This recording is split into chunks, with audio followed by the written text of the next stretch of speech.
नमस्कार जी, मैं आपका दोस्त राहुल हिंदुस्तानी बात करूं आदमपुर की राजनीति के अंदर तो एक नाम सबसे पहले आगे आता है जो हमारे साथ मौजूद है। सबसे पहले तो रणधीर शर्मा जी हमारे साथ मौजूद है उर्फ कालू पंडित जी।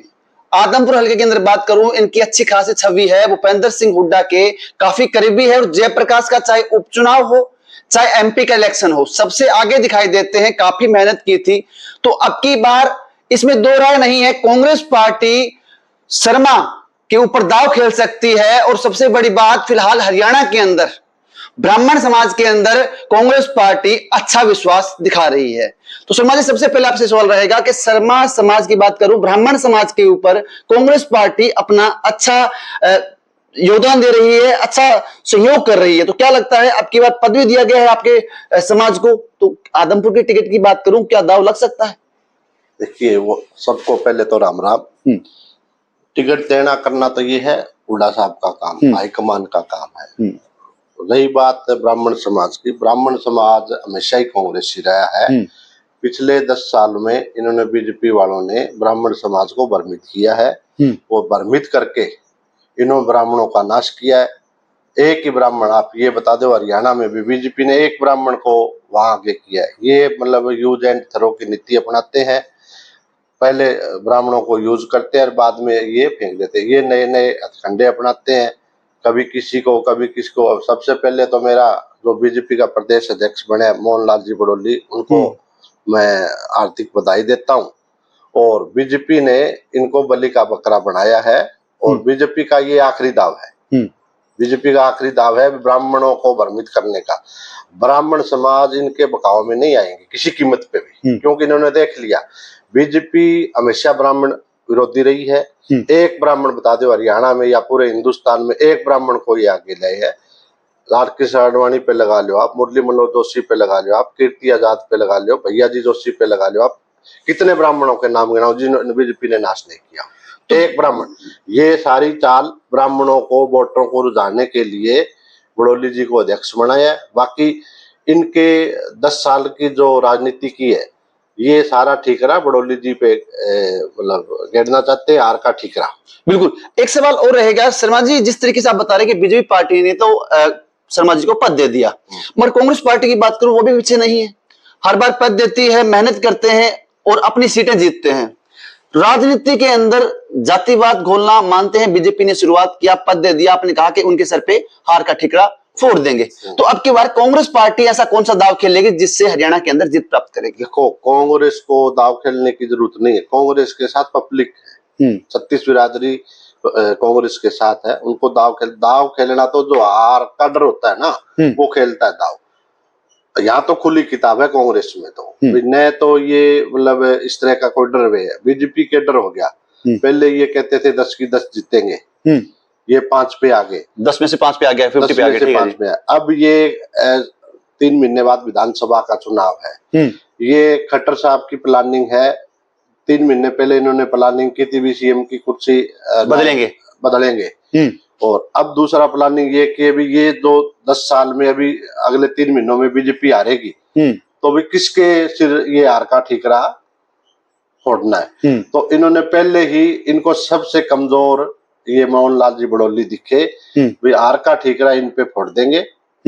तो ये खट्टर साहब अपनी लिए रास्ता साफ कर रहे हैं, निकाल रहे हैं। वे आगे के लिए भी, जैसे 3 महीने बाद चुनाव हारेंगे, तो उससे पहले इन्होंने प्लानिंग करके भाई ये रास्ता निकाल लिया। बीजेपी तो इनको कंफर्म पता लग गया अभी हारनी है, और तो इन्होंने पहले प्लानिंग करके इन्होंने ये तैयार कर लिया ये हार का ठीकरा मोहनलाल जी बड़ौली पे फोड़ देंगे और ये अब शेप निकल जाएंगे। जैसे लोकसभा चुनाव में ये शेप निकल गए, अब ये विधानसभा की इन्होंने तैयारी कर ली। भी हार तो इनको दिख की, क्लियर दिख की, तो इनके मतलब 2.5 के अंक में नहीं आने, ये सिंगल डिजिट में रहेंगे।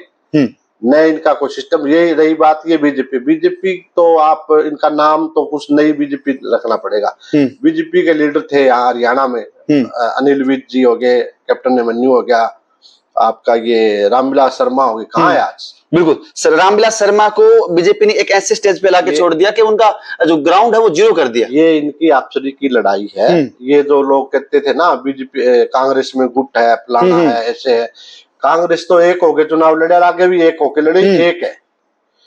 इनका ये पूछना चाहता हूँ, पिछले 3 महीने से अनिल विज घर में क्यों बैठा है?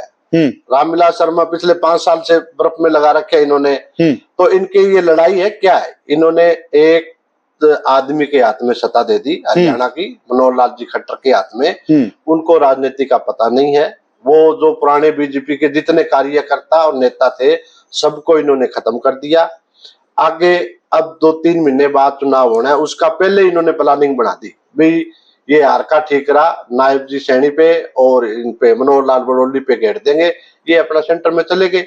क्योंकि जब सीएम थे, सीएम की कुर्सी छोड़ते हैं, उसके बाद इलेक्शन लड़ते हैं और एमपी बनते हैं, एमपी बनते ही सेंटर में पद मिल जाता है, अपना काम बन गया। अब देखते हैं आगे की राजनीति। अब बात करूंगा कांग्रेस की। हुड्डा साहब के चेहरे पे आपने एमपी का इलेक्शन लड़ा, 5 सीटें आई, शैलजा जी ने 1 सीट जीती और 4 सीट हुड्डा साहब के साथ गई। उसके अंदर बात करूं, दीपेंद्र सिंह हुड्डा ने अच्छी जीत दर्ज की, हरियाणा के अंदर सबसे ज्यादा वोटों से जीत दर्ज करी उन्होंने। बात करूं जयप्रकाश जेपी के लिए आपने अच्छी मेहनत की, उन्होंने भी जीत दर्ज की। 10 में से 5-5 आपका 50-50 हो गया। तो हरियाणा की बात करूं, अब आप हरियाणा के जो एमएलए के इलेक्शन लड़ेंगे उसके ऊपर चेहरा कौन होगा, मेन चेहरा कौन है? हुड्डा साहब के चेहरे पे लड़ेंगे, एक तरफ शैलजा जी कहते हैं मेरे चेहरे पे लड़ेंगे, तो आप सब एक साथ होकर लड़ेंगे? देखिए, पहले बात तो कांग्रेस के सभी चेहरे अहम है। मेन चेहरा हुड्डा साहब का रहेगा। हुड्डा साहब ने 36 बिरादरी का भला किया है, 10 साल राज किया। हुड्डा साहब ने 36 की 36 बिरादरियों में कोई एक समाज ये कहते भी उनकी अनदेखी हुई है किसी, तो मेन चेहरा तो हुड्डा साहब ही रहेंगे। और हुड्डा साहब के अलावा कोई चेहरा हरियाणा में चलेगा भी नहीं। हुड्डा साहब ही है जो सर पर ये है। बिल्कुल। अब पूछेंगे आपसे एक बात पूछें, आदमपुर की बात करूं, आदमपुर में काफी कैंडिडेट हैं, सभी अपने जो घोड़े हैं टिकट के लिए मैदान में दौड़ा रहे हैं। तो आपको देखें, आप उपचुनाव में भी सक्रिय थे, एमपी के इलेक्शन में सक्रिय थे, तो शर्मा जी क्या कुछ रणनीति बनती दिखाई दे रही है? टिकट किस तरीके से प्राप्त करेंगे, क्या राजनीति लगाएंगे, क्या आपके जो गुण है, आपका घोड़ा सबसे आगे कैसे दिखाई देगा? देखिए, आप ये उपचुनाव एमपी का चुनाव कर, हमने तो पिछले 30 साल से कोई भी चुनाव आया है, कोई भी चुनाव है, उन्होंने जबरदस्त मेहनत की है। और कांग्रेस का ईमानदार कार्यकर्ता होने के नाते में मैं सबसे पुराना कार्यकर्ता आदमपुर में कांग्रेस का मैं एक ही हूँ। और मैंने और मेरे परिवार ने या मेरे समाज ने हमेशा कांग्रेस की मदद की है। रही बात टिकट मांगने का सबका अधिकार है, हम ये नहीं कह सकते भी उसने मांग रहा है, मांगने का सबका टिकट एक आदमी को मिलेगी, जिसको भी मिलेगी, जिसको भी मिलेगी। हम सारे साथ में लग के यहाँ कांग्रेस की विजय कराएंगे। नहीं, बीजेपी का तो यहाँ कुछ रहा ही नहीं ना अभी। बीजेपी का तो इनकी लड़ाई सरेआम रेस्ट हाउसों में आ गई, पर्चे बंट रहे हैं, और बीजेपी का क्या रह गया यहाँ? बीजेपी के साथ लोगों के साथ बीजेपी ने धोखा किया। यहाँ 53,000 वोट ले गए आदमपुर हल्के से, और यहाँ ये चौधरी रणजीत सिंह पर्चा बटा रहे हैं। भाई मेरे को वोट कम कैसे कम मिले? वोट बोले मेरे को बिश्नोइयों के गांव में वोट कम मिले। अरे बिश्नोइयों के लिए किया क्या आपने, ये तो बता दो ना बीजेपी ने। बिल्कुल भी क्या किया ये बता दो आप। बिल्कुल कहते हैं भाई पर्चे बांटे गए हैं, एक बात की जाती है कि भाई इनको वोट ज्यादा मिले, हमें वोट कम मिले, वो है। मगर बात करूं आदमपुर की, शर्मा जी अगर आपको टिकट मिलते तो आप आदमपुर के लिए खास क्या कुछ करेंगे? क्योंकि आदमपुर के अंदर युवा बेरोजगार है, काम हो नहीं रहे हैं, पब्लिक परेशान है, ऐसी भी जगह है जो जहां लोग सीवरेज का पानी मिक्स पीते हैं, तो उसके लिए आप क्या फर्ज पे लगाएंगे? के लिए सबसे पहला काम होगा जो युवाओं के लिए रोजगार, रोजगार के लिए होगा। उसके बाद में जो पीने की पानी पीने की सड़कें, स्कूलों की व्यवस्था है, और ये सभी काम होंगे। हुड्डा साहब ने पहले भी कोई पिछले 10 साल जो 2005 से 9 तक ये 14 तक रहे थे, कमी नहीं छोड़ी, आगे भी कमी नहीं रहेंगे। ये काम मतलब 36 बिरादरियों को साथ लेके चलते हैं। रही बात आदमपुर हल्के की, आदमपुर हल्के में पिछले 10 सालों में जिस तरह की राजनीति हुई है, जिस तरह का आदमपुर के साथ भेदभाव किया है बीजेपी ने, तो मेरे ख्याल में हरियाणा बनने के बाद में पहला ये 10 साल का टर्म होगा जिसमें बीजेपी ने भेदभाव किया है। इतनी बुरी हालात है आदमपुर के लोगों की, सीवरेज का पानी पीने पे मजबूर है, सड़कें और मतलब सेम की सबसे बड़ी समस्या है इन 15-10 गाँव में।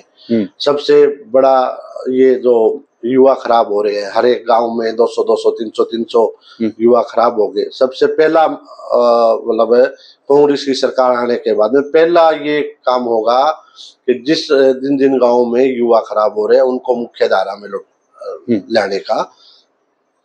भाई युवाओं को ठीक करना है, नशे को खत्म करना है, आदमपुर में विकास करना है, ये आपके मुद्दे रहते हैं। तो भाई बीजेपी पार्टी ने भी जब इलेक्शन था काफी विकास की बात की थी, मगर विकास साहब आदमपुर के अंदर हुआ नहीं। मगर शर्मा साहब एक बात कहते हैं कि अगर हमें मौका मिला और हमारी कांग्रेस पार्टी की जब सरकार आएगी तो आदमपुर को विकास की राह पर हम दोबारा से लेकर लौटेंगे। तो मैं आपका दोस्त राहुल हिंदुस्तानी हल्का आदमपुर से आपके सामने।